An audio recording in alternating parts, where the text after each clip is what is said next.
In front of me is Realme 9 Pro, and today I would like to show you how you can add screen lock on this smartphone.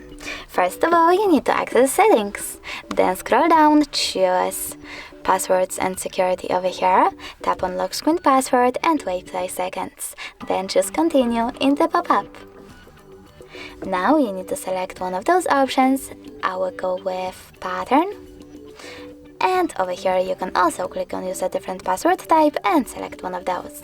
I will stick with pattern though, so now I have to enter it and repeat it. Over here you can add your fingerprint right away if you wish to by tapping on add and following the instructions. I don't want to though, so I will go with cancel and tap on home button. Now when I turn off my screen and then turn it back on, as you can see, pattern is now required. Thanks so much for watching. If you enjoyed this video, leave a like, comment and subscribe. Bye!